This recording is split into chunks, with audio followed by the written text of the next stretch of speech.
Después te paso esto, tienes que usar esto. ¿Cómo dijo? Tienes que usar esto para que te escuchen en el Zoom. Legalmente. ¿No te doy este? Ah, está. No, no hay otro. Es lo único que hay.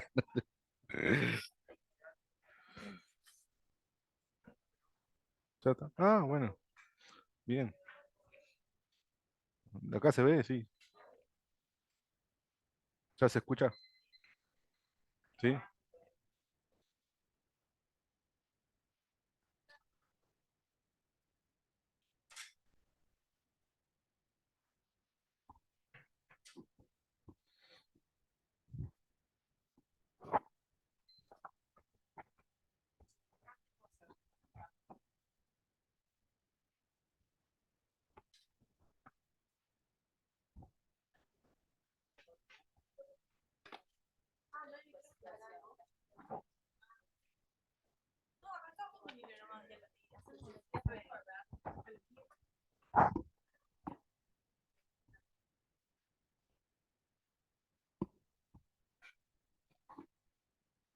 ¿Mm?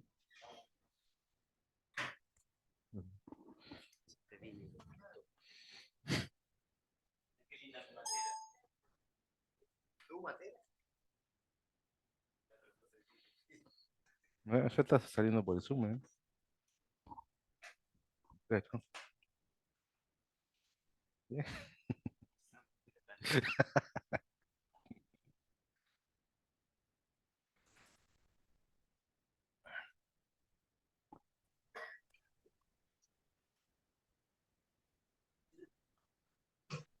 ¿Vamos?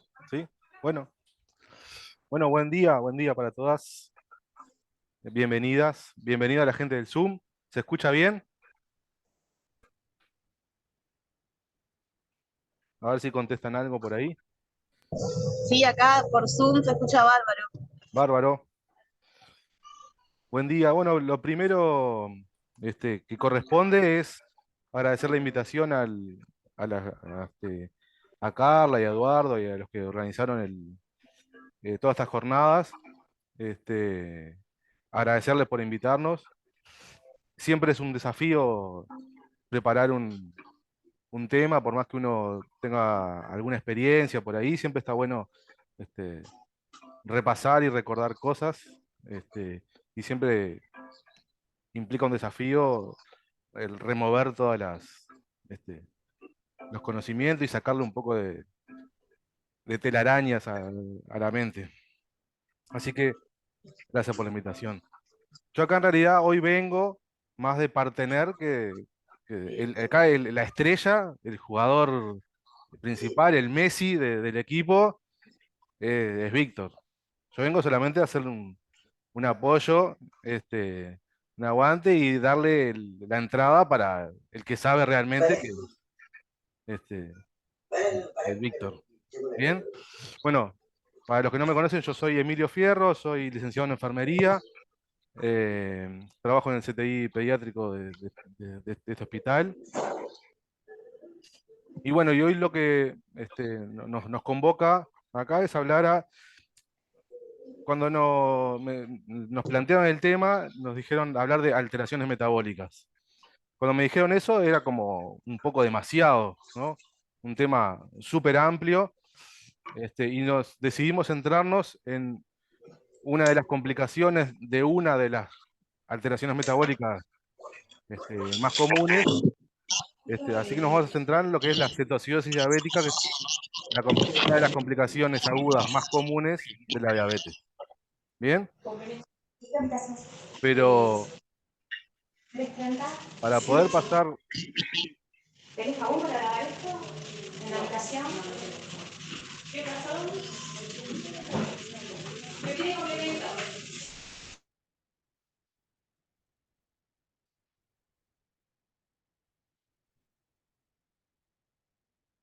ay, estamos con problemas técnicos, ahora sí. Para poder adentrarnos en lo que son las alteraciones metabólicas, primero tenemos que hablar de lo que es el metabolismo. Primero lo que quiero comentarles es que el objetivo de esta presentación es como hacer una introducción teórica para que después entendamos bien cómo es el tratamiento de la cetoacidosis diabética y por qué es que por qué son los objetivos que nos planteamos, por qué el tratamiento es de esa manera y no de otra. Intenta de alguna manera darle contenido teórico a lo que después vamos a hacer. Y por ahí entender un poco por qué hacemos las cosas. ¿Bien? Para eso tenemos que empezar desde cero y preguntarnos qué es el metabolismo. ¿Ah? Y ahí lo tenemos definido. En el organismo suceden montones de reacciones químicas. Estas reacciones químicas se dan gracias a la acción de moléculas de naturaleza proteica, que son las que conocemos como enzimas. El organismo produce pero, montones de enzimas, cerca de 75.000 enzimas, y cada una de ellas tiene una acción específica. Y el metabolismo lo podemos definir como el proceso que utiliza el organismo para producir energía a través de la acción de estas enzimas. Incluye toda acción química que se da en el organismo para degradar grasas, reemplazar tejidos, replicar ADN. Toda reacción química que hay en el organismo, en donde juegan las enzimas, es parte del metabolismo. A grandes rasgos, lo podemos definir en dos etapas, ¿no? O en dos fases. El catabolismo, que es la reacción de descomposición de nutrientes, donde se libera energía, y el anabolismo, que es la reacción de síntesis de nutrientes, donde se consume energía. ¿Tá? Esto es un poco engorroso. A mí me ha llevado pila de tiempo entender parte de lo que es el metabolismo. Tampoco vamos a pretender que en una clasecita de 1 hora o 2 horas entender cómo funciona el metabolismo. Vamos a ir muy por arriba, pero son algunos conceptos que tenemos que empezar a manejar para después comprender un poco más lo que hacemos sobre el paciente. Bien, teniendo un poco claro lo que es el metabolismo, podemos empezar a plantearnos cuáles son, o cómo funcionan, o qué son los trastornos metabólicos. Los trastornos metabólicos los podemos definir como reacciones químicas anormales que interrumpen la degradación de los alimentos, ¿no? Si dijimos que el metabolismo es la degradación de alimentos para obtener energía, para que las funciones vitales, las funciones vitales no, todas las funciones del organismo se puedan llevar a cabo, el trastorno metabólico es una reacción química normal, que impide que se logre esa acción o que se realice de manera inadecuada. La mayoría de los trastornos metabólicos son a causa de errores genéticos, ¿bien? Que hacen que cierta enzima no se genere en cantidades suficientes o se genere en cantidades demasiado importantes, o que se genere esa enzima de manera equivocada o errónea y que funcione mal. ¿Más o menos se entiende por ahí? A veces algunos conceptos son como medio, claro, engorrosos de explicar, pero si no entienden algo, ustedes o por el Zoom me paran y tratamos de explicarlo de alguna manera diferente. No, pero está claro. Bien. Bien, gracias. Una enzima no se puede sintetizar, cuando hay un trastorno metabólico, lo que decía, es cuando una enzima no se puede sintetizar o lo hace de manera incorrecta. Cuando sucede esto, la ruta metabólica esperada no se completa o se completa de manera equivocada, y hay una acumulación de determinada sustancia, o hay una deficiencia de determinada sustancia porque no se pudo hacer la síntesis correcta de esa sustancia. ¿Se entiende hasta ahí? Como Sí. dijimos al principio, hay montones de trastornos metabólicos. Cada una de las enzimas, que dijimos que había alrededor de 75.000 enzimas, cada una cumple una función específica. Y cada una de ellas puede fallar y cada una genera un trastorno metabólico. Pero si hablamos de 75.000 trastornos metabólicos, sería una locura, ¿no? Así que vamos a hablar de las más comunes. Y yo elegí algunas ahí nomás, que vamos a hablar muy someramente, muy por arribita, y nos vamos a centrar en lo que va a ser la, digamos, la vedette de esto, sin intentar ser una clase de diabetes. Vamos a hablar un poquito más de lo que es la diabetes, ¿bien? Pero bueno, tenemos como los trastornos más comunes, trastornos metabólicos más comunes, la obesidad, la fenilcetonuria, la intolerancia a la lactosa, la hipercolesterolemia e hiperlipidemia y la diabetes. Bienvenidos. La obesidad, miren a quién le tocó hablar de obesidad. Eso fue como un karma que me mandó Carla. Bueno, la obesidad es un trastorno metabólico o una enfermedad en realidad, porque es multifactorial, que tiene un origen multicomponente, influida principalmente por el ambiente y las conductas, pero también tiene un componente metabólico y genético. Está asociada a alteraciones en las rutas metabólicas en la asimilación de ciertos nutrientes. No vamos a hablar mucho más de la obesidad, pero quería como plantearlo que la obesidad también está pensada como una alteración metabólica y no solo como el exceso de ingesta de alimentos y la vida sedentaria. ¿Se entiende?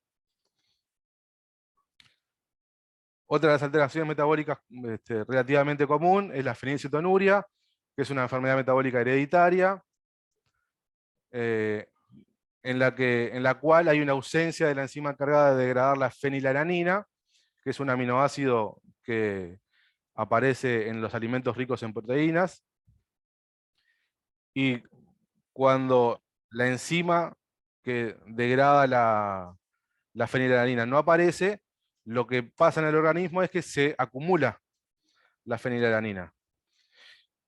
Es difícil decir fenilalanina, ¿no?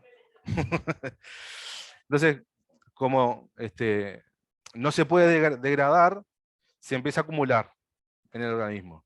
Y esto, la acumulación de fenilalanina en el organismo, provoca daños en el sistema nervioso central. Provoca incapacidad intelectual, retraso en el desarrollo, microcefalia, etcétera, un montón de complicaciones. Por suerte, hace ya varios años se hace una pesquisa en los recién nacidos, donde, entre otras cosas, se intenta detectar precozmente, ya en las primeras horas de vida, la fenilcetonuria para poder actuar rápidamente y evitar complicaciones mayores. La intolerancia a la lactosa es otra de las alteraciones metabólicas relativamente común y últimamente es como que está de moda. Cada vez hay más intolerantes a la lactosa. O por lo menos, claro, más conocidos, yo qué sé. Bueno, en esta alteración hay una alteración en esta alteración metabólica, hay una alteración de la lactasa, de la síntesis de la lactasa, que es la enzima encargada de degradar la lactosa. ¿Bien? Para poder, la lactosa no es, perdón, no se puede sintetizar la lactosa, me trabé ahí. No se puede, la lactosa no es un nutriente para el organismo.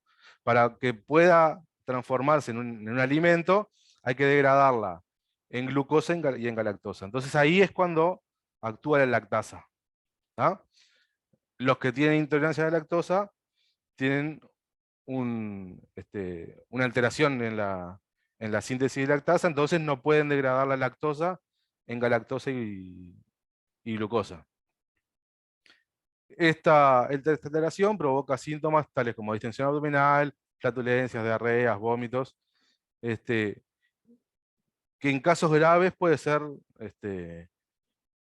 bastante complicada. En general son situaciones leves y que se pueden manejar fácilmente. Otra de las alteraciones metabólicas comunes son la hipercolesterolemia y la hiperlipidemia, que son trastornos habitualmente hereditarios, que producen aumento de los niveles de colesterol y triglicéridos, dependiendo de cuál sea, que también pueden traer un montón de complicaciones a nivel sistémico, cardiovascular principalmente. Bien, y por último, lo que más nos convoca hoy es la diabetes. ¿Hasta acá alguna duda, alguna pregunta?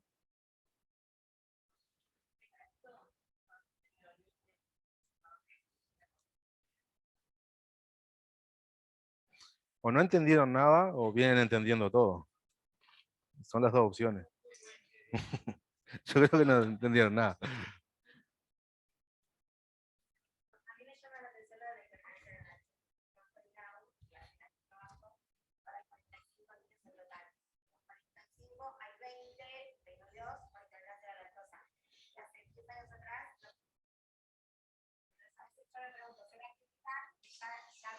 Y capaz que no estaban diagnosticados.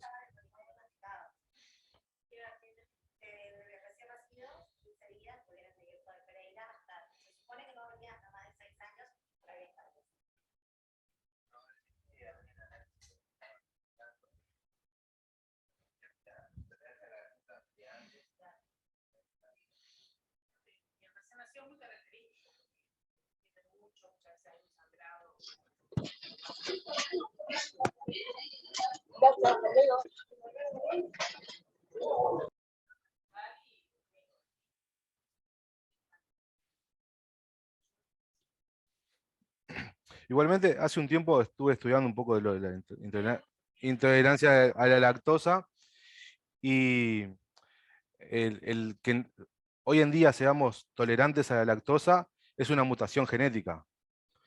Hace miles de años atrás, el hombre no era, el adulto no era tolerante a la lactosa porque no se esperaba que un adulto consuma leche. Con el tiempo hubo ciertas mutaciones genéticas que hicieron que los adultos, el humano adulto consuma leche y empieza a tolerarla.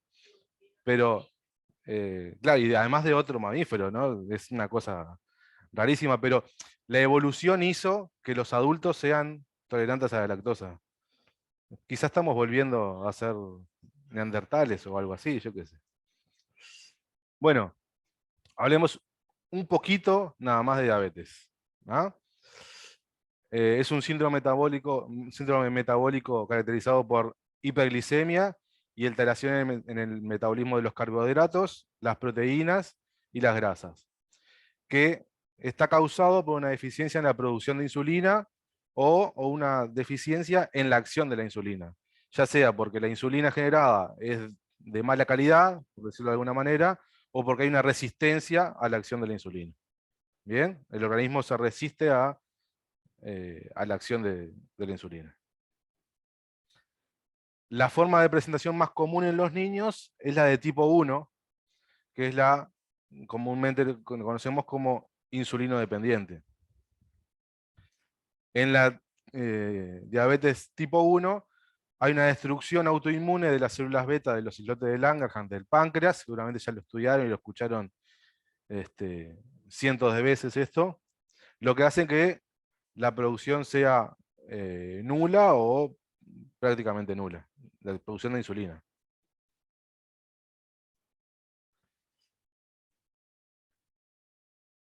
Es una enfermedad que hoy en día se puede controlar estupendamente bien.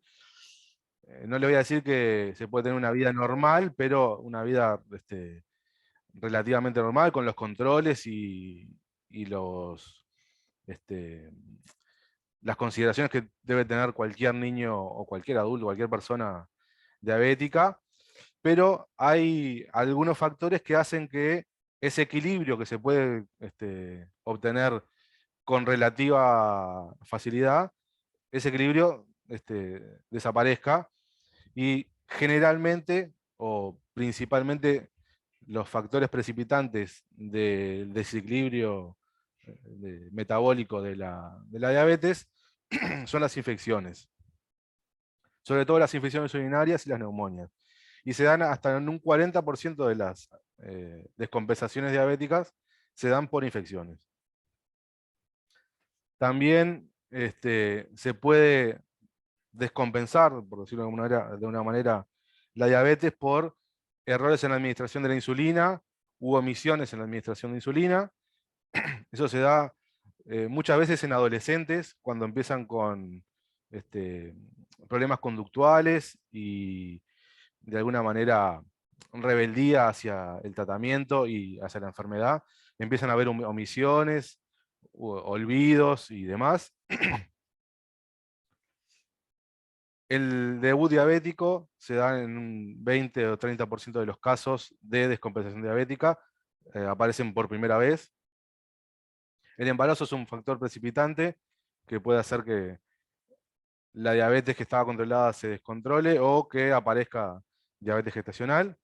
Y las transgresiones dietéticas o el ingesto de alcohol o de algunas drogas como los beta bloqueantes o los corticoides pueden hacer que ese equilibrio que se busca tener en el control de la diabetes desaparezca.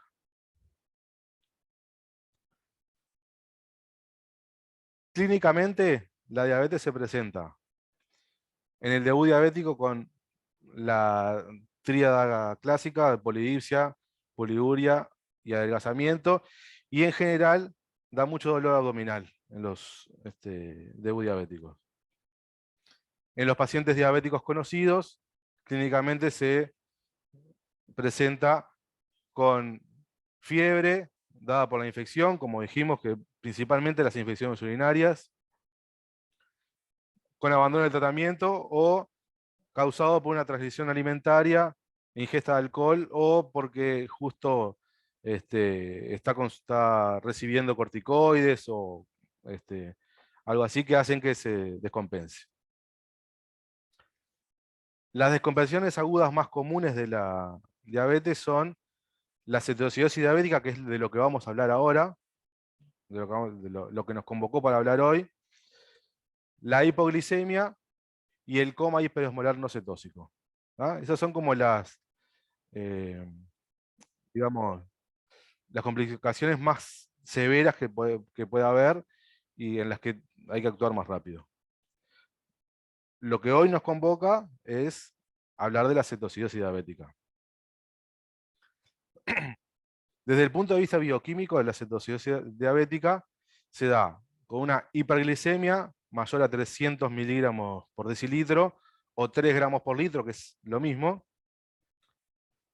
Cetonemia fuertemente positiva, o sea que haya cetones o acetona en la orina. Con acidosis metabólica con pH menor a 730 y bicarbonato de menos de 15 miliequivalentes por litro. Y con glucosuria y cetonuria. ¿Bien? Desde el punto de vista bioquímico, esa es la presentación de la cetoacidosis diabética. ¿Hasta acá alguna duda?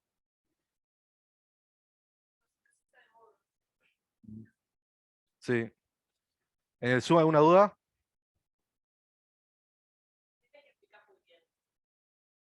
Bueno, gracias. A partir de ahora, la idea es explicar la fisiopatología de la cetoacidosis diabética. Esto nos va a permitir entender por qué los objetivos del tratamiento son esos, por qué el tratamiento se divide en 2 etapas, que después lo va a explicar bien Víctor, y por qué nos surge corregir las alteraciones que aparecen en la cetoacidosis diabética. Bien, cuando aparece una cetoacidosis diabética, es porque hay un déficit de insulina, y esto es lo que produce que haya un bloqueo de entrada de glucosa a la célula, ¿no? hay glucosa circulante en la sangre, pero al no haber insulina, que es lo que permite, la insulina lo que hace es, como de alguna manera, abrirle la puerta a la célula para que entre la glucosa. ¿Bien? Como no está la insulina, esa puerta queda cerrada y la insulina no entra a la célula. Claro, es el portero, ahí va. Es como la llave o el portero que hace entrar la glucosa a la célula. Como la glucosa no entra a la célula, se empieza a acumular en la sangre. ¿Bien? Todo esto provoca un estrés sistémico por ayuno celular. O sea, la célula no puede comer, no tiene glucosa, y esto provoca un estrés sistémico. Van a ver que a partir de acá es todo como un círculo vicioso. ¿Bien? A causa del estrés sistémico este que acabo de decir, se estimula la liberación de adrenalina, glucagón, cortisol y hormona de crecimiento. Todas estas hormonas son hormonas contrainsulínicas, ¿da? Antagonistas de la insulina, lo que empeora la situación. ¿Bien? Entonces, al aparecer todas estas hormonas en juego, la acción de la insulina se disminuye más. Entonces agravan el trastorno metabólico y agravan la hiperglicemia. Se empieza a acumular cada vez más sangre, más azúcar, más glucosa en la sangre. ¿Bien? Entonces lo que hace el organismo es aumentar la glucogenólisis. Como hay mucha sangre, mucha azúcar en la sangre, le dice al hígado y a los músculos, empiecen a degradar glucosa porque se me está acumulando ahí. Entonces, aumenta la glucogenólisis hepática y muscular. ¿Bien? Al aumentar la glucogenólisis hepática y muscular, asociado a que hay una disminución de la utilización periférica de glucosa, eso decae en que haya un aumento de la lipólisis y de la síntesis de lípidos y de proteínas. Esto lo que hace es liberar ácidos grasos y aminoácidos, lo que hacen que lleve a la sangre a hacerse cada vez más ácida. ¿Hasta ahora me siguen? ¿Más o menos? Miren que esto a mí me llevó años de estudiarlo y releerlo y releerlo y releerlo, y hasta ahora tampoco no es que me lo sé. Claro, y después empezar a, asociarlo con la clínica de los pacientes, que por qué pasa eso, y hasta ahora ahí me quedan dudas también, ¿no? Pero no es que de acá se van a salir siendo expertos en cetocidosis diabética. Entonces, vamos a repasar un poquito para atrás. Hay un déficit de insulina, ¿no? O no hay insulina circulante. La glucosa en niveles habituales que hay en la sangre no puede entrar a la célula, entonces se empieza a acumular en la sangre. ¿Bien? Esto provoca estrés sistémico por ayuno celular, lo que estimula la liberación de las hormonas contrainsulínicas. ¿Bien? Al aparecer estas hormonas en juego, agravan la situación metabólica porque hacen que menos glucosa entre, si algo entraba, menos glucosa entre a la célula y se acumule más azúcar en la sangre, más glucosa en la sangre. ¿Bien? Como hay demasiada glucosa en la sangre, el organismo empieza a tratar de degradarla, de eliminarla a través de la glucogenólisis hepática y muscular. A su vez, el organismo en la periferia empieza a utilizar cada vez menos glucosa, lo que agrava la situación, y asociado a eso, se aumenta la degradación de lípidos y proteínas, lo que hace que se liberen ácidos grasos y empiece a acidificarse la sangre. ¿Bien? Empieza a aparecer la acidosis. Todo esto, como ya le dije al principio, es como un círculo vicioso. Aumenta la hiperglicemia y por lo tanto hay un profundo estado catabólico. ¿Se acuerdan lo que hablé de hoy temprano del catabolismo? Bien. Como consecuencia de la hiperglicemia se produce glucosuria porque la excesiva cantidad de glucosa en la sangre hace que el riñón no pueda filtrarla y se empieza a liberar hacia la orina. Bien, cuando pasa los 240 miligramos por decilitro de glucosa en la sangre, es que es más o menos el límite que el riñón puede filtrar esa glucosa, empieza a pasar glucosa a la orina. Al pasar glucosa a la orina, tiene un efecto osmótico, y además de la glucosa que se pierde con la orina, se pierde agua y electrolitos, ¿no? Principalmente cloro, potasio y sodio. Y esto es lo que genera la poliuria, porque se genera mucho más orina, lo que le genera que el paciente se empieza a deshidratar y tenga sed, entonces tenga polidipsia, y además se empieza, como ya dijimos, se deshidrata. A su vez, la deshidratación refuerza los mecanismos cetoacidóticos y aumenta todavía más la secreción de hormonas contrainsulares. El cortisol, la hormona de crecimiento y eso que habíamos dicho recién.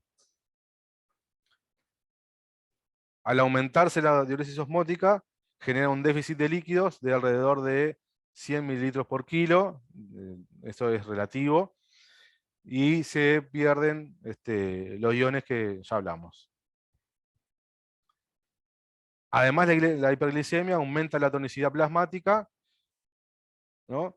La osmolaridad o la concentración, las concentraciones de la sangre son mayores a las intracelulares, entonces lo que hay es una extravasación de agua de adentro de la célula hacia la sangre, lo que provoca deshidratación celular.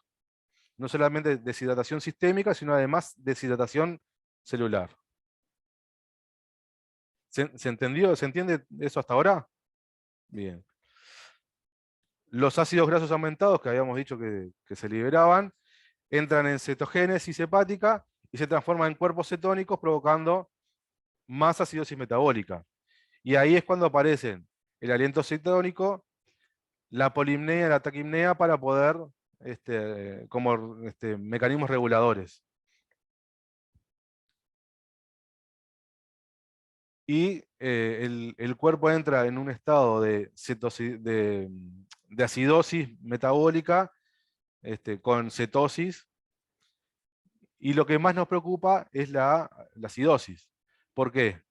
Porque produce vasoconstricción periférica, disminución de la contractilidad miocárdica, reducción del flujo cerebral, alteraciones en la conciencia, convulsiones y aumento en la frecuencia, entre otras cosas, ¿no? Y aumento de la frecuencia respiratoria con hipoventilación.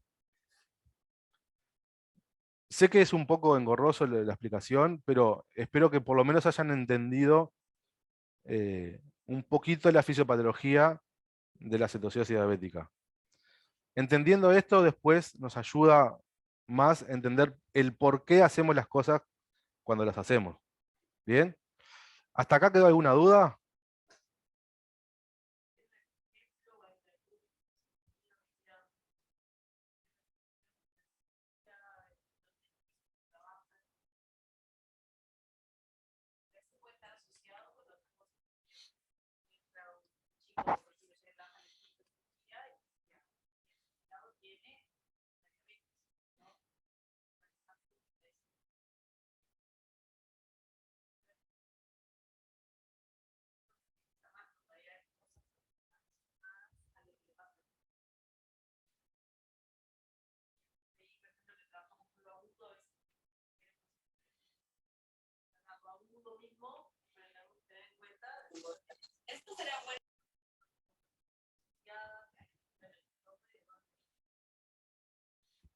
¿En el chat hay alguna pregunta o algo?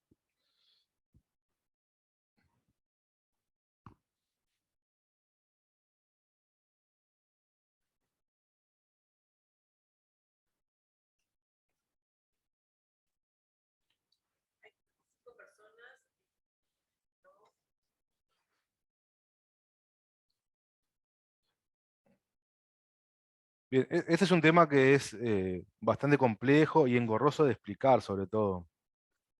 Pero la idea era dar un pantallazo general de...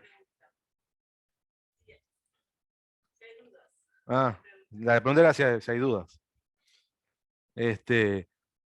Y por supuesto que fuimos muy por arriba, le dimos poca profundidad al tema, pero porque tampoco daría para hablar días enteros de esto. Pero la idea era dar como un pantallazo general de eh, cuál es la fisiopatología de la citocidosis diabética para poder entender después el tratamiento, para poder entender el por qué hacemos las cosas, por qué si hago tal cosa voy a esperar que suceda tal otra, eh, por qué en el paciente aparecen tales o cuales síntomas. ¿Se entiende un poco eso? Bueno.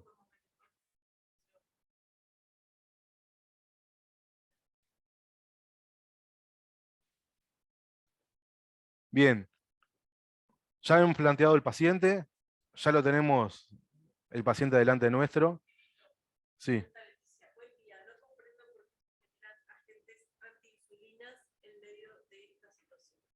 Por estrés sistémico, por la imposibilidad de entrar la glucosa a la célula.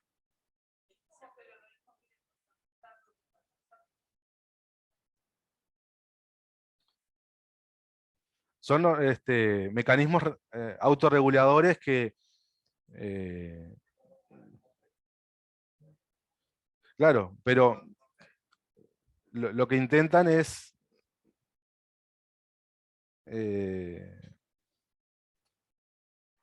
regular de alguna manera la...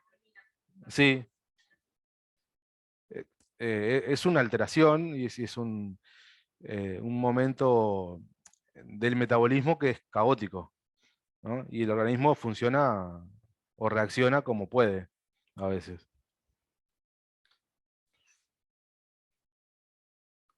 Bien, si no hay más dudas, si hay más dudas, seguimos respondiendo. Bien, ya tenemos el paciente planteado, tenemos el paciente delante nuestro, que está acidótico, con hiperglicemia, deshidratado,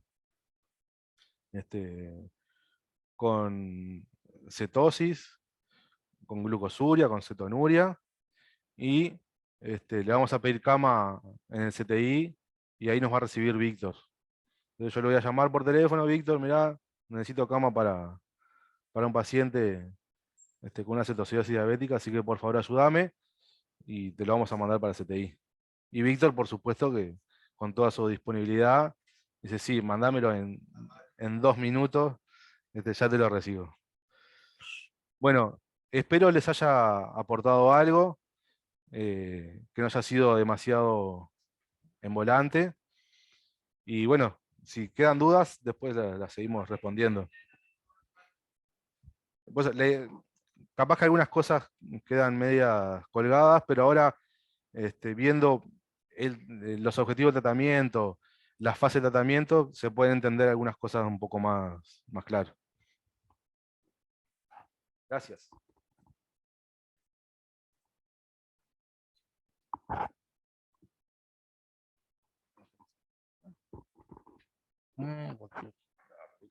Claro. ¿Y ve?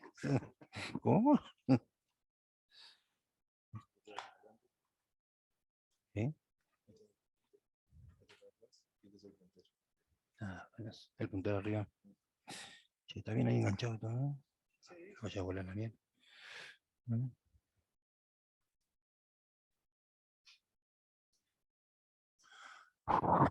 Hola, buenos días. ¿Me escuchan ahí? Bueno, buen día para todos.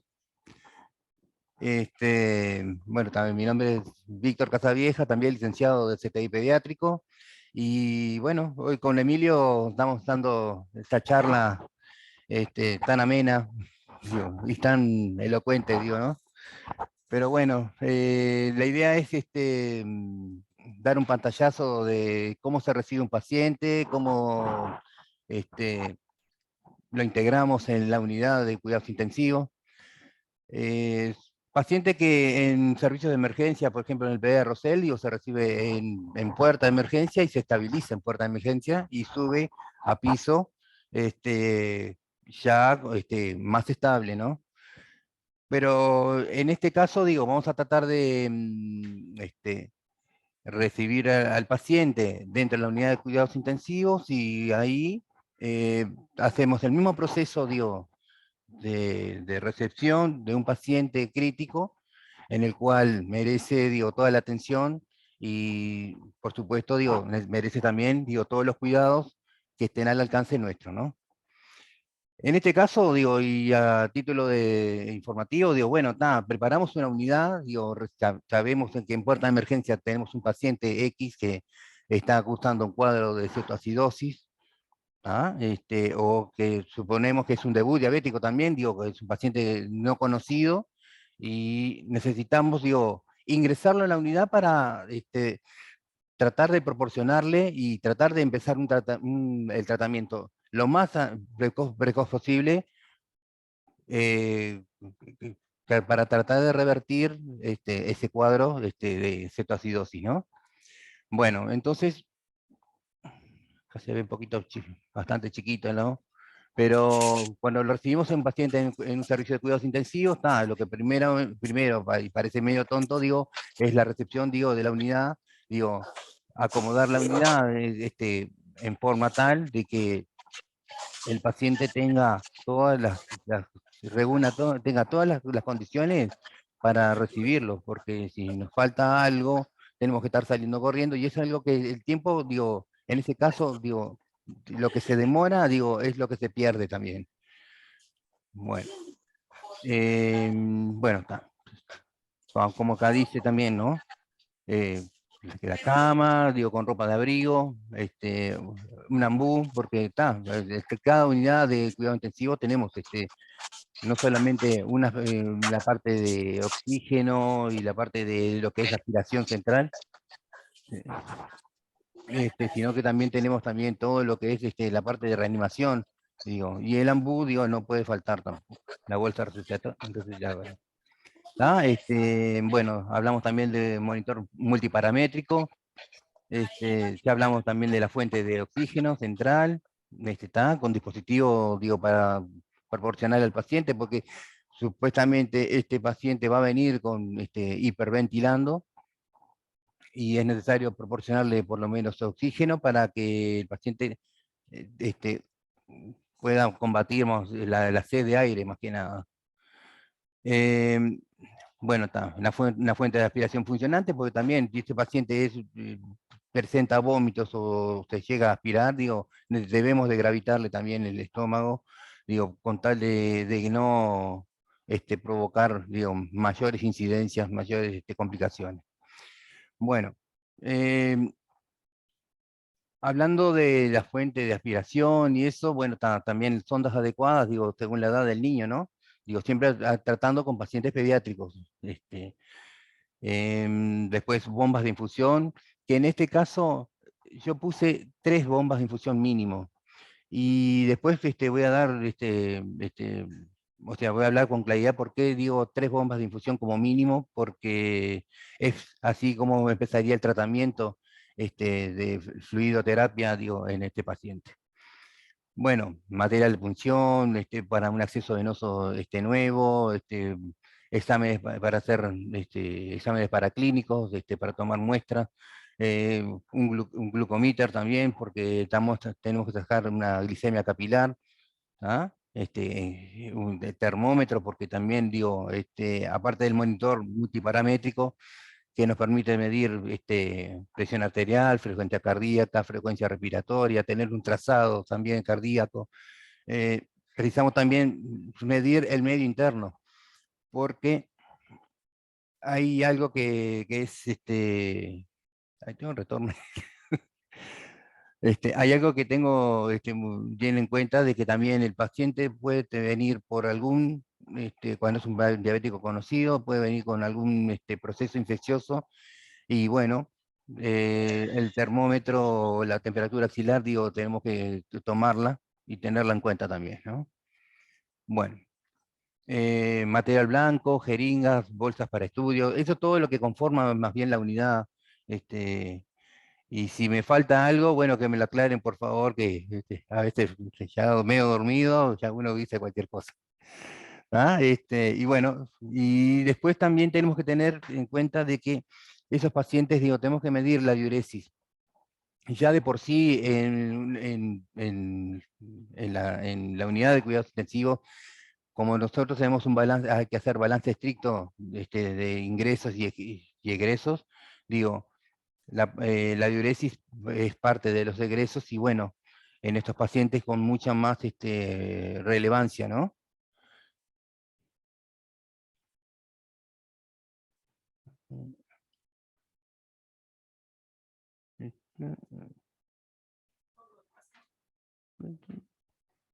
¿El tiquitiqui?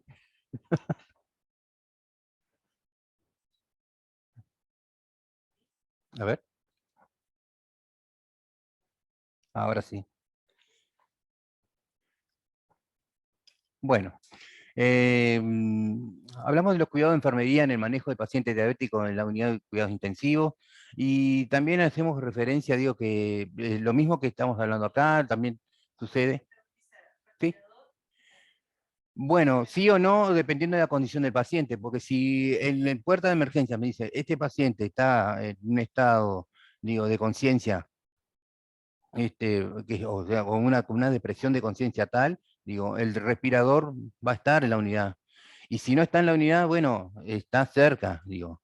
Lo que pasa es que también cuando preguntamos en puerta en qué condiciones está el paciente, ahí ya vamos a tener una referencia de qué es lo que vamos a usar, qué es lo que vamos a tener más en cuenta, qué es lo que necesitamos priorizar, digo, en este paciente, ¿no?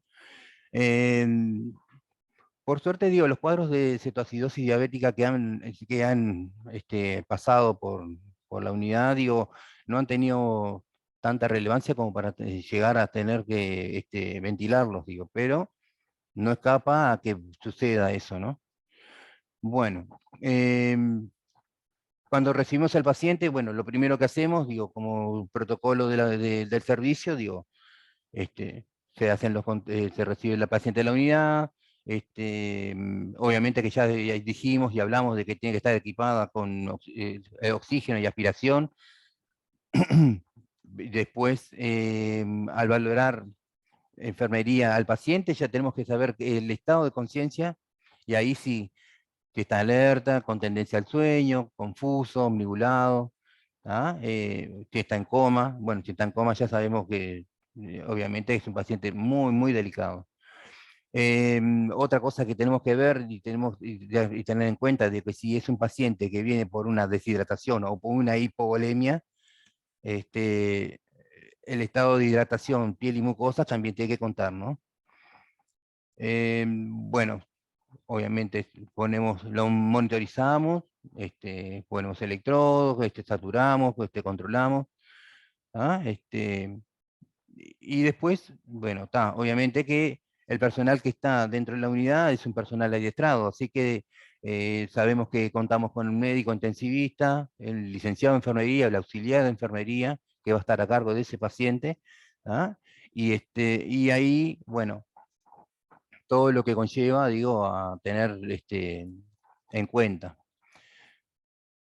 Acá también hablamos también sobre las soluciones a utilizar, ¿ah? Y acá vamos a entrar en una controversia porque anteriormente usábamos la solución suero fisiológico como para expandir o en la primera fase de tratamiento, y después también usamos un suero paralelo, un suero medio-salino, ¿tá? Con un grado de glucosa menor, ¿ah? Y que va a ir en aumento dependiendo de la condición del paciente o de la necesidad más bien del medio interno del paciente.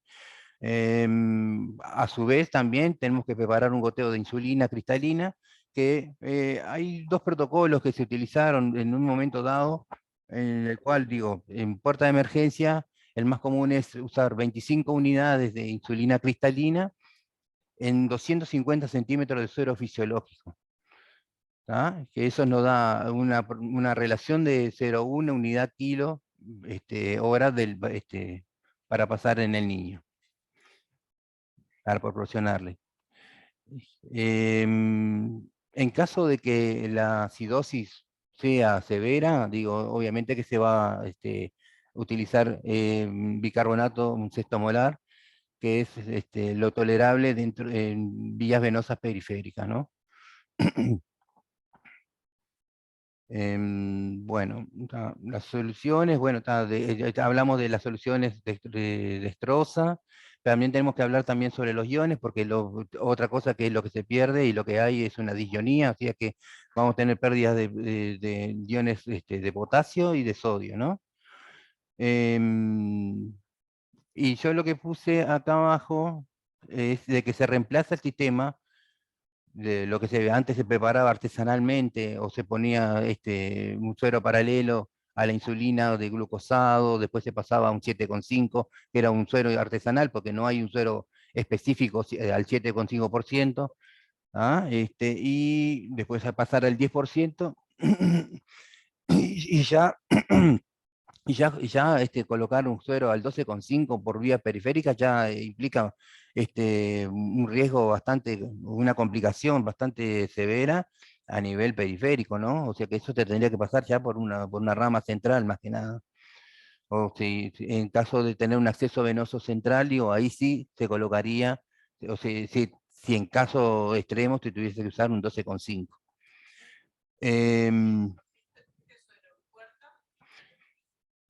En puerta de emergencia, digo, lo máximo que se ha utilizado, Carla, es al 10%. ¿Tá? Porque el 12,5, claro, si requiere más, y aparte el estado, si la acidosis es severa, digo, ya pasa un CTI, y digo, para ya hacerle una vía central, digo, ya utilizar este tipo de fluidos ya de otra manera. Yo lo que puse acá abajo fue que se reemplaza el sistema por de dos bolsas con una de suero fisiológico y otra con suero glucosado al 10%. ¿Ah? No sé si puede- Bueno, se empezó a utilizar este sistema por un tema de practicidad y porque ahí por practicidad y porque era algo más higiénico y trataba de ser menos, de demorarse menos en la manera de tener que estar cambiando suero uno por otro, uno por otro. Entonces, digo, con ese sistema, digo, ya, digo, teniendo dos bolsas de infusión, dos bombas de infusión, digo, en el cual vos tenés un suero fisiológico con KCl y sodio, si lo requiere, y teniendo un suero glucosado al 10%, con la misma proporción de KCl y de sodio, digo, infundiendo en el paciente más la insulina, que eso ahora yo lo voy a aclarar bien, digo, porque eso entra dentro de la segunda etapa de tratamiento. O sea, lo que acá nos lleva es,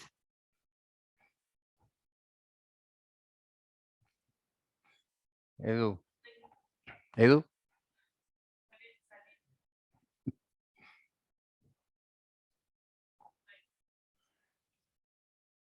lo que tenemos que tener en cuenta, digo, de que dentro del tratamiento, digo, los sueros, la fluidoterapia, digo, está también, digo, comprendida y contemplada, ¿no? Bueno, lo otro, chiquilines, es que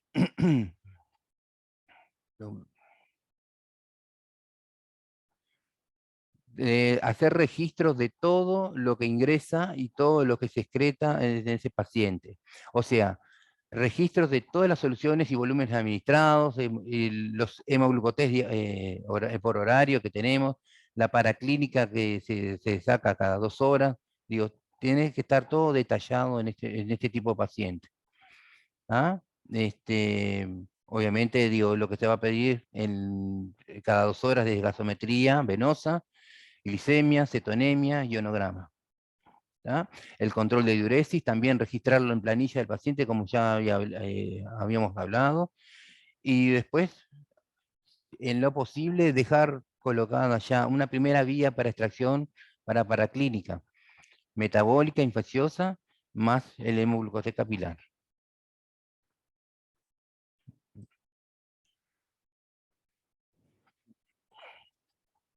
Bueno, no, volvemos para atrás. Bueno, esto que se llama objetivo de tratamiento, digo, yo quiero que lo vean y se lo graben o paso a paso en ese orden específico, porque en ese orden es que tiene que suceder las cosas.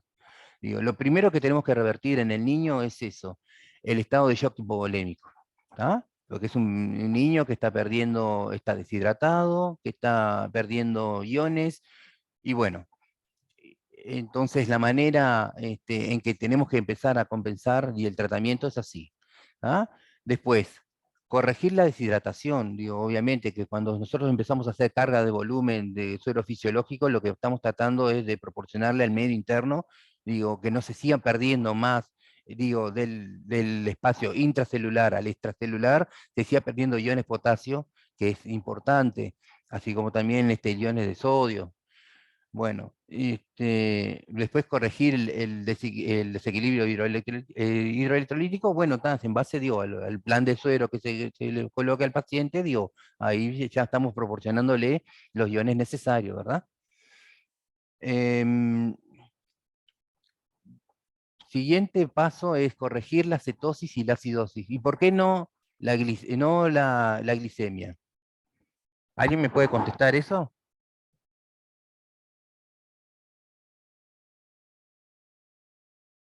No.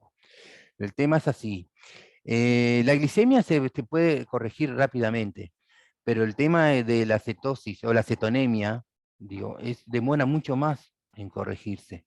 O sea que nosotros lo que primero tenemos que tratar es corregir la cetosis y la acidosis en el paciente para después poder corregir la glicemia, porque podemos proporcionarle azúcar al medio, pero si ese azúcar sigue en un remanente y sigue escapándose hacia el medio extracelular, digo, estamos en la misma de que no hay manera de compensar a ese paciente. ¿Tá? Si bien la acetona se libera, o sea, está en el medio sanguíneo, si se libera por el aliento, o sea, cuando uno respira, el aliento, ese olor a manzana verde que se siente, bueno, es la acetona que está liberando, digo, no estamos compensando al paciente. O sea, podemos ver que en el pasar de las horas, digo, el paciente se compensa la glicemia, pero no la cetonemia. O sea, así que lo principal que hay que hacer acá es tratar de corregir la cetosis y la acidosis. ¿Ah? Bueno, después normalizar la glicemia, sí, claro. Digo, es parte del cometido también, ¿no? Después buscar la causa de la descompensación, o sea, ya sea por transgresión dietética, abandono de la medicación, o una causa de etiología infecciosa. Digo, eso hablando simplemente del paciente ya diabético conocido, que digo, es muy común que suceda eso. De todos los ejemplos que hemos tenido en puerta de emergencia, por ejemplo, digo, esos pacientes siempre han hecho una transgresión de algún tipo. Y digo, y están en una etapa muy difícil, digo, como para poder tolerar toda esta situación, ¿no? Bueno, por último, por último no, otro punto a destacar es evitar y detectar complicaciones, o sea, como ser el edema cerebral, ¿verdad? Bueno, y obviamente que hay que tener mucha paciencia, digo que estas correcciones que se hagan del metabolismo, digo, no son en 1 o 2 horas, sino que llevan hasta 48 horas de evolución. Así que es muy común de que en situaciones severas, digo, el paciente, digo, pueda hasta subir con los fluidos, digo, pasando. O sea, con un tratamiento de la insulinoterapia y de plan de suero también.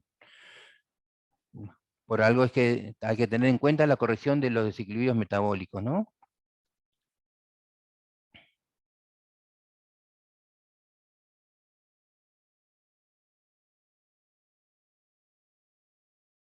Bueno, los exámenes de laboratorio o la paraclínica a tomar en cuenta, o sea, cuando se sospecha de un cuadro o se confirma un cuadro de cetoacidosis, Los exámenes complementarios deben incluir tanto la gasometría, que en este caso va a ser una gasometría venosa, ¿tá?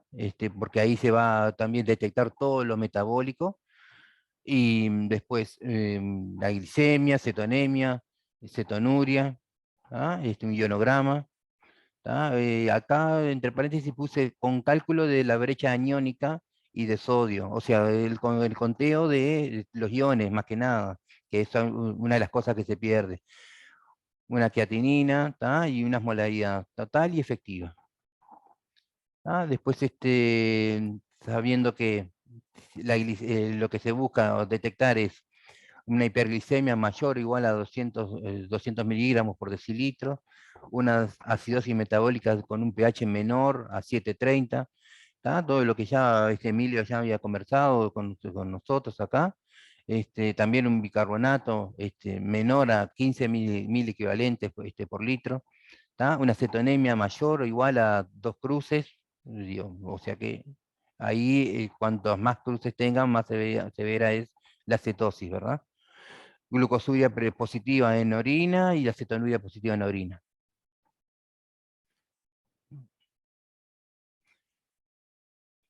Bueno, acá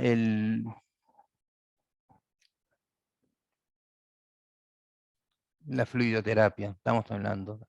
El objetivo de la terapia de rehidratación, digo, es recomponer el volumen del fluido extracelular a través de la administración de soluciones salinas isotónicas y restaurando el volumen intravascular.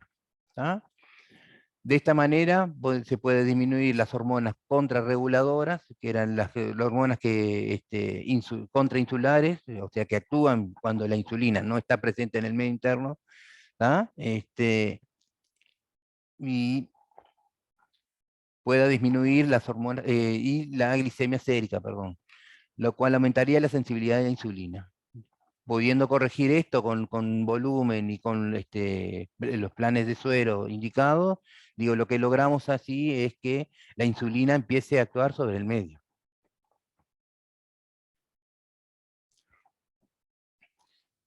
En la primera hora de tratamiento, digo, es lo que llamamos nosotros es la fase de expansión, ¿ah? Que es, es proporcionarle un cierto volumen de suero fisiológico al paciente, cosa de que él pueda expandir y pueda rehidratarse. ¿Ah? Las cargas de suero fisiológico se hacen a 20 miligramos kilo peso del niño, ¿ah? Y se hacen entre 20 y 30 minutos, lo más pronto posible. ¿Ah? Después, cuando se saca sangre, ya tenemos también un hemoglucómetro capilar, que nos va a indicar si es necesario o no una nueva carga, que es lo que dice acá, en una segunda carga, digo, dependiendo del hemoglucotés inicial con respecto al segundo, que si baja de un 20 a un 25%, digo, bueno, entonces podemos detectar ahí si es necesario o no una segunda carga de volumen. ¿Tá? Esta etapa es la etapa en la que nosotros llamamos expansión. ¿Ah? En la segunda hora de tratamiento ya necesitamos una segunda vía periférica o una segunda vía venosa, que solo nos va a quedar para extracciones, ¿tá? Y así poder tenerlo controlado al paciente. ¿Tá? Entonces, también se va a preparar ya el goteo de insulina, que el goteo de insulina, como ya les dije, eran 25 unidades en 250 centímetros de suero fisiológico, y que va a pasar a una relación de 0,1 unidad kilo peso del niño. ¿Tá? O sea, va a pasar si el paciente pesa 30 kilos, como dice el ejemplo, digo, la velocidad de infusión va a ser de 30 mililitros hora en la bomba de infusión. Los cuidados que tenemos que tener en la preparación de la insulina es el doble cebado, ¿tá? Del sachet a la tubuladura. ¿Tá? que primero se va a cebar la tubuladura con suero fisiológico, ¿tá? ¿Tá? Y después ahí sí se va a impregnar con con el goteo de insulina, digo, que esté en el sachet. ¿Tá?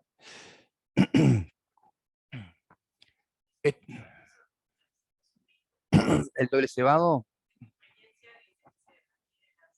se adhiere la insulina a las paredes de la tubuladura.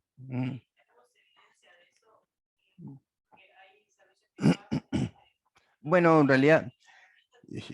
realidad digo, no es por desmerecer, ¿no? Pero digo, en caso de urgencia, bueno, estás cebando y recebando, ¿verdad? Digo, porque tenés que actuar lo más rápido posible y preparar los fluidos lo más rápido posible. O sea que, digo, sí, está bueno, digo, la idea, pero a veces, digo, cuesta un poco, digo, integrarla también.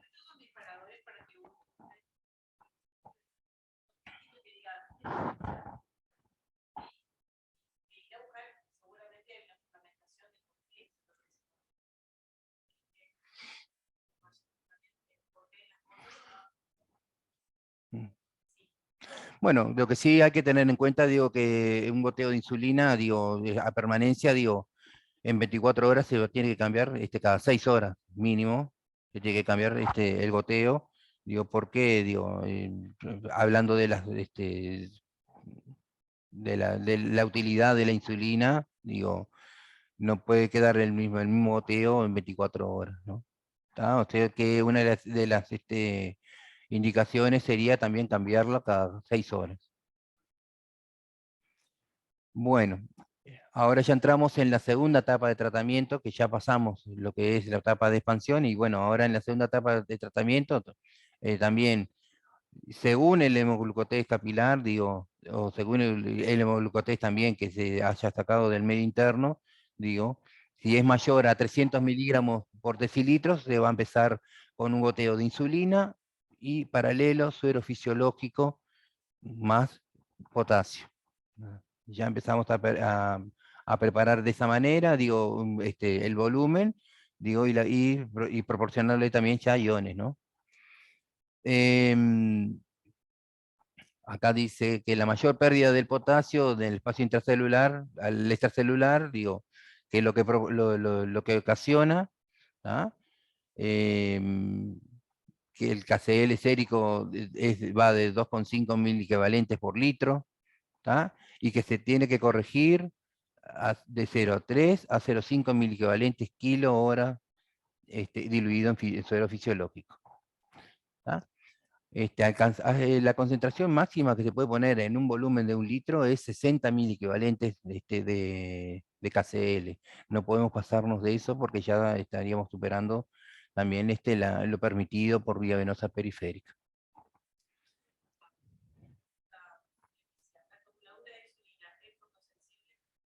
No, no es fotosensible porque la insulina, inclusive el envase, no es fotosensible. Está buena esta pregunta, ¿eh? Si la tubuladura del pasaje de insulina es fotosensible. No. Se cambia cada 6 horas, digo, tampoco no. Bueno, esto que a veces...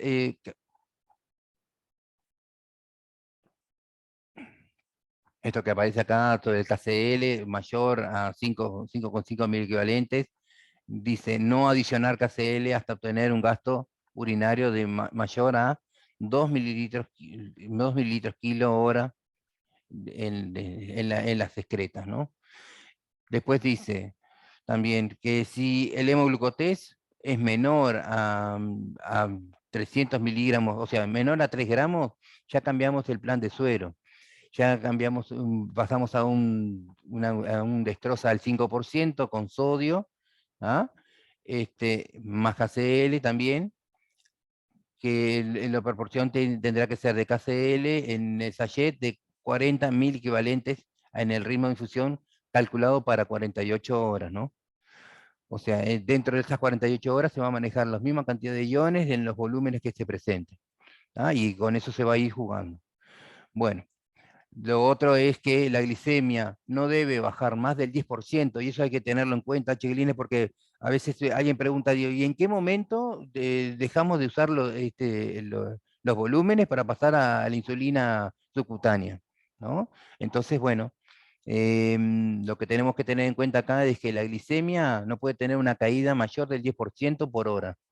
¿Ah? Si en este caso cae muy estrepitosamente, aumenta a un 20, a un 30%, hay que pasar a otro plan de suero en el que contenga más destroza para que el paciente no se nos descompense. Bueno, acá hay una imagen ¿cómo es? Que tomé en un día en la puerta de emergencia cuando estaban pasando los volúmenes de suero fisiológico con KCl en una de las bombas y el destroza al 10% en otra de las bombas. Acá no se puede apreciar bien, pero en este caso están pasando a la misma velocidad de infusión los dos volúmenes. O sea que está pasando un suero glucosado al 5, eso es la proporción en este ejemplo, ¿no? Y entonces ahí lo que hablamos de las soluciones glucosadas tienen que contener el sodio, y también tienen que tener KCl, que va de entre 20.000 equivalentes a 40.000 equivalentes, hasta 60.000 equivalentes por litro. El ritmo de infusión será el mismo durante 48 horas, como ya habíamos dicho. El sistema de 2 bolsas, o sea, lo que consiste es en tener 2 sueros paralelos, un suero fisiológico que contenga la misma cantidad de iones, como si y otro suero paralelo, un suero glucosado al 10%, también con la misma cantidad de iones, tanto potasio como sodio, que van a trabajar en forma simultánea dependiendo del valor de hemoglucotés. O sea, si en caso de que el paciente requiera tener mayor concentración de volumen de glucosa, va a aumentar más la velocidad de infusión de la glucosa y se va a disminuir la velocidad de infusión del suero fisiológico. Y es un poco, capaz que un poco complicado de entender en ese momento, pero digo, con la práctica uno va viendo de que es mucho mejor manejable que estar cambiando sueros a cada rato. Porque ha pasado de que por hora, digo, en una puerta de emergencia te estén pidiendo, vamos a pasar un suero glucosado al 5, y cuando la glicemia sigue decayendo, digo, entonces vamos a pasar a un 0,7,5, y al rato te piden al 10%. Entonces, digo, ese manipuleo que se hace, esa manipulación que se hace en una vía venosa en el medio interno del paciente, ya va a traer otras consecuencias que son bastante conocidas. Entonces, para evitar todo ese tipo de manipulación, digo, lo que se trata es de utilizar este tipo de sistema. A su vez, obviamente, está pasando este plan de suero por este lado, pero también está pasando el goteo de insulina, que ese no se modifica para nada, salvo que haya caído o la recuperación del paciente, digo, sea tal, ¿no? Va a seguir siendo, la insulina va a seguir pasando a la velocidad de infusión según el peso del paciente. Bueno, y entonces hay que destacar que el sistema de 2 bolsas lo que tiene es eso. La ventaja de ser más rápido, más limpio, más seguro y menos estresante para el personal. Porque mirá que hay que andar corriendo con un paciente así, ¿eh? Me parece que va un poco en camino la cosa. No, es un disparate, sí. Y la locura de las tubuladuras también, porque todo eso se contamina, hay que volver a poner. Era un gasto mucho mayor. Y lógico, por eso mismo, digo, a nivel periférico, la serratia, ¿viste? Todas estas cosas, el mal manejo, ¿viste? De los volúmenes, por querer salir corriendo a proporcionarle las soluciones requeridas al paciente, digo, determinan eso. Bueno, y acá hay un esquema que está dentro del triángulo de valoración pediátrica de la emergencia, pero solo que quise destacar más que nada, digo, cómo es que funciona los sueros paralelos, ¿no? El sistema de dos bolsas. Yo tengo un problemita yo con la flechita, ¿eh? No. La verdad que tengo un problemita bárbaro. Bueno, por un lado tenemos una solución fisiológica que tiene sodio con 145 equivalentes por litro y KCl con 40 equivalentes por litro. Y a su vez tenemos un suero glucosado al 10% con sodio también con la misma proporción, 145 equivalentes y 40 equivalentes de KCl. ¿Tá? Los dos pasan por formas de difusión continua y van directo hacia el paciente. Alguien preguntaba si es necesaria una tercera vía venosa periférica. No, no es necesario. Se puede pasar precisamente la insulina y el plan de suero glucosado o lo que fuere por la misma vía y dejar una única vía de extracción. No es necesario agregar una tercera vía. Digo, sí, si se consigue, si se logra, bueno, bárbaro, pero digo, ¿para qué aumentar el riesgo de infección? Digo, aumentando, dándole otra puerta de entrada al paciente. Digo, lo que tenemos que evitar a toda costa es eso, ¿no? Bueno, y el ejemplo acá, digo, de la técnica de dos bolsas es ese. Si la glicemia es menor a 2 gramos o 250 miligramos por decilitro, el sistema de una bolsa, o sea, que es donde está el suero fisiológico, está con KCl, es el que está solamente funcionante, en este caso. El sistema de glucosado al 10% no está funcionando, ¿verdad? O sea que la concentración de glucosa en este caso es 0. Ahora, cuando el valor de la glicemia aumenta de 2 gramos a 2 gramos y medio, ¿ah? Utilizamos ya el mismo sistema de bolsa del suero fisiológico paralelo al sistema de bolsa del suero glucosado, que lo que nos está dando ahí es una proporción de un suero glucosado al 5%. ¿Me entienden eso? ¿Sí? Ahora, si la glicemia sigue decayendo, ahí está en 1,50, 1,99, utilizamos también el suero fisiológico y aumentamos la proporción de glucosa en 3 partes, 3:1, ¿verdad? ¿Ah? O sea, para obtener que un suero glucosado al 7,5. O sea, no se está cambiando en ningún suero, lo único que se está haciendo es nivelando o equilibrando la balanza, más que nada. ¿Tá? Si la glicemia decae, y ahí se ve, ¿no? Si queda en 1 gramo a 1,49, ya no se utiliza el sistema de suero fisiológico y sí se proporciona glucosa al 10% pura. ¿Tá? Y ahí tenemos la concentración al 10%. Bueno. Seguimos con esto, con el control horario del hemoglucotés, seguimos con los controles de cada 2 horas de glicemia, cetonemia, ionograma, gasometría venosa, ¿tá? Y el control de diuresis también, hay que reponer las pérdidas urinarias cuando la diuresis es menor a 2 mililitros kilo hora y se repone con 1 mililitro de suero fisiológico o suero medio salino por cada mililitro de orina superior a 2 mililitros kilo. O sea que hay que reponer a este paciente, digo, por todo el volumen que se pierda. Si la concentración de orina aumenta, bueno, hay que proporcionarle mayor volumen, tanto fisiológico como de destroza, ¿no?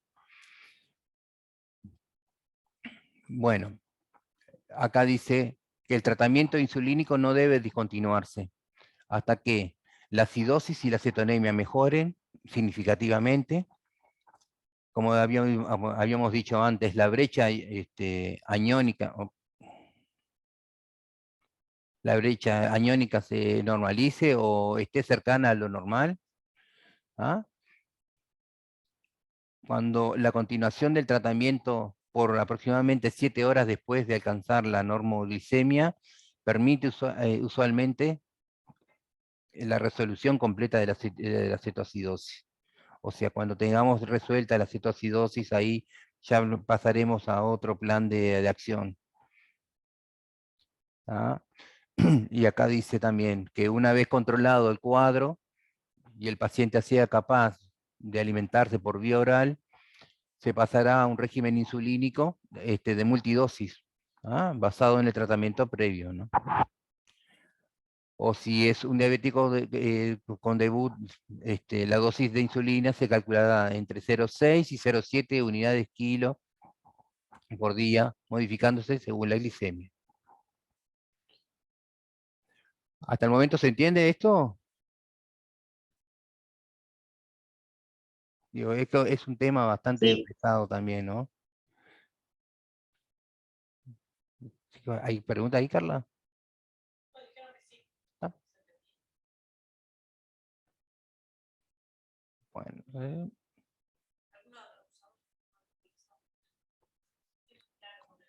¿cómo, perdón? ¿En dónde? ¿En el Zoom? No sé si... no sé. Carla pregunta si se ha usado el sistema dos bolsas en alguna otra institución.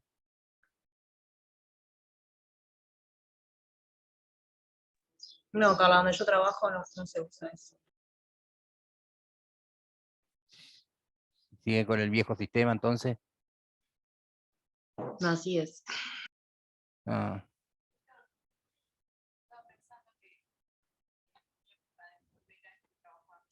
Mm,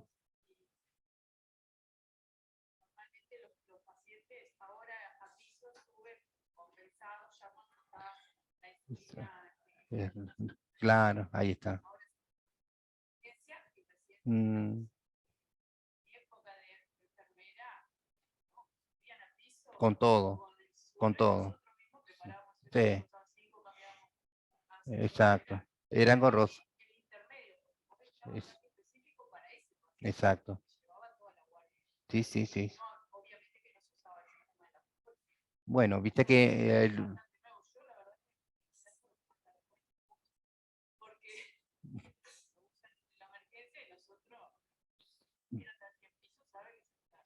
claro. Aparte, si te das cuenta, si vos te das cuenta, Marisa, digo, este sistema lo que te proporciona una facilidad, digo, para el empleo, que uno ya no le perdería hasta los miedos de tener que estar preparando cosas y estar corriendo con el paciente para arriba y para abajo, porque te insume tiempo, te insume dinero, es un gasto, digo, de todo tipo, ¿no? Digo,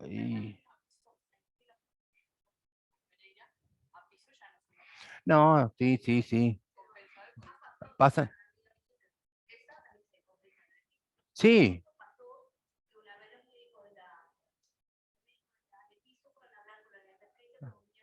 ahí está, ahí está, ahí está. Mm, claro, claro. El tema es que, digo, un paciente de este tipo, digo, en piso, digo, ya complica toda una guardia, porque no solamente tenés ese paciente, sino que tenés 8 pacientes más al lado.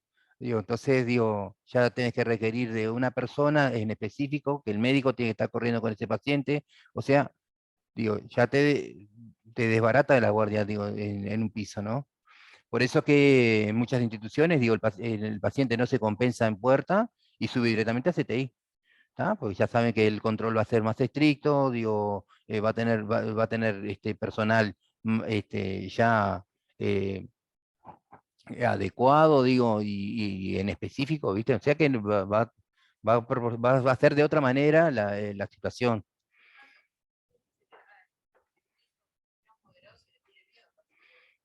Sí, sí, sí, sí, sí, es cierto, sí.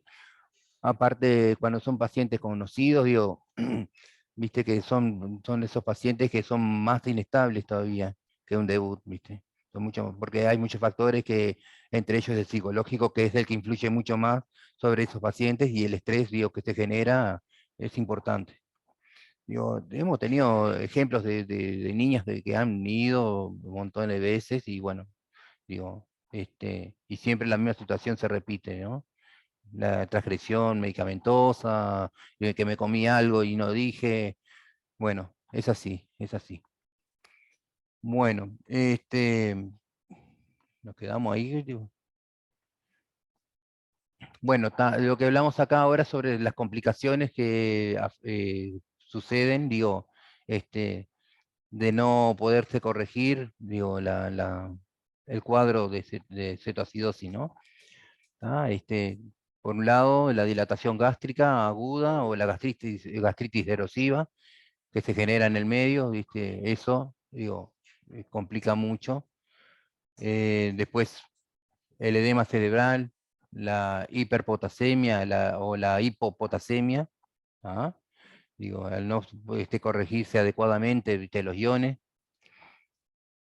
La hipoglicemia, ¿ah? La infección, digo, que es un factor, digo, que también prevalece mucho en este tipo de paciente. La resistencia a la insulínica, ¿ah? El infarto de miocardio, que el infarto de miocardio, digo, en realidad está dado por al no poder captarse ese potasio que se está liberando sobre el líquido, el remanente extracelular, y eso es lo que provoca hasta una parada cardíaca. O sea, si será importante, digo, tener compensado este paciente, ¿no? Desde ya. Bueno, la lesión pulmonar aguda o el síndrome de distrés respiratorio agudo también que se provoca en ese paciente. La trombosis vascular, porque al tener vasoconstricción periférica, bueno, tenemos una de las extremidades que no circula bien el flujo sanguíneo, ¿ah? A nivel cerebral, a nivel visceral, todo, o sea, son todas complicaciones que pueden llevar, al fallecimiento del paciente. ¿Ah? Después, bueno, están las micosis, digo, que se producen también por lesiones de piel, por falta de hidratación, de irrigación. ¿Eh? Bueno, estudios recientes dicen que sugieren que la omisión de la insulina es el factor que precipita todo esto. Pero bueno, aparte de eso, digo, hay otras complicaciones, hay otros factores que actúan sobre ese tipo de paciente. No, todavía no.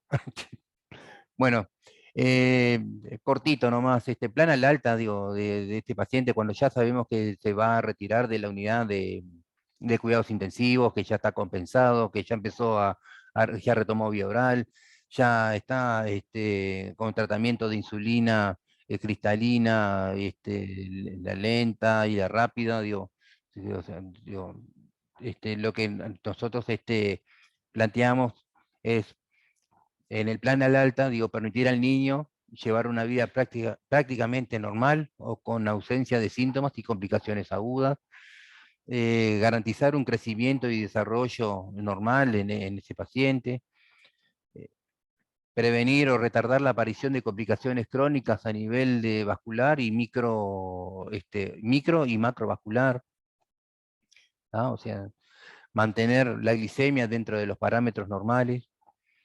¿Tá? Y todo eso se tiene que llevar a cabo con un equipo multidisciplinario, ¿verdad? Diabetólogo, el pediatra, la nutricionista, el enfermero que lo maneja también, ¿tá? Obviamente que hay un factor que influye mucho, que es el factor psicológico, digo, bueno, también digo, tiene que estar en manos del psicólogo o inclusive hasta de un psiquiatra, si es necesario, digo, por lo menos para que este, englobar todas las situaciones, ¿viste? En él. ¿Ah? Después, bueno, establecer un plan de alimentación, digo, en base a lo que la nutricionista vaya a guiarnos, a proporcionar. ¿Ah? Fomentar el ejercicio físico. Muchos de estos pacientes a veces se niegan un poco también a eso por un tema de depresión, digo, así que digo, a veces se niegan un poco a tomar ese tipo de conductas, hay otros que no, hay otros que aceptan, digo, la situación y mejoran mucho su estado físico. ¿Ah? Y bueno, después el monitoreo de la glicemia capilar, digo que eso lo va a tener, digo, en domicilio el glucomíter o a otros sistemas que hay también que permiten, digo, controlar la glicemia sin tener que estarse pinchándose a cada rato. ¿Ah? Y bueno, está. Y después el plan de educación diabetológica, que bueno, que es para instruir más bien al paciente cuando en sus inicios no desconoce, y inclusive para el que ya tiene ya una carrera de larga data, vamos a decir, en su patología. Bueno, ahora sí, muchas gracias.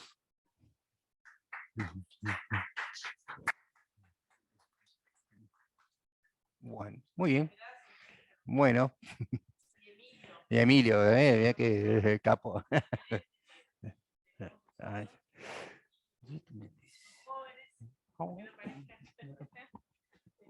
De larga data. Que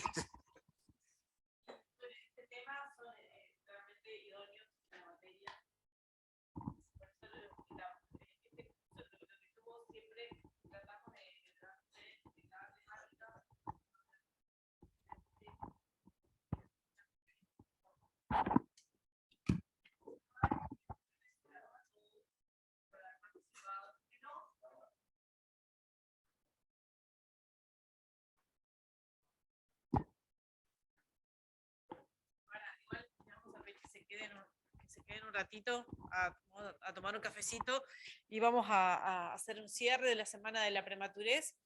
Ahora a las 10, ¿qué hora es? Ya. Menos cuarto. Y tal, los invito a quedarse un ratito, vamos a hacer unas palabras ahí, el departamento también va a hablar en base al cierre de esta jornada que arrancamos en marzo. Así que les decía que los que vinieron a todas, felicitaciones. Los que necesiten certificado los pueden pedir por mail al Formación Permanente, al mismo que se inscribieron. Y los que no, pueden igual verlos en la plataforma o en el canal de YouTube que les pasamos igual para que vean todas las jornadas. ¿Ah? Así que, bueno, muchas gracias y esperemos ahora que venga el cafecito y brindamos un poco. Los que se puedan quedar. Los del Zoom también se quieren quedar.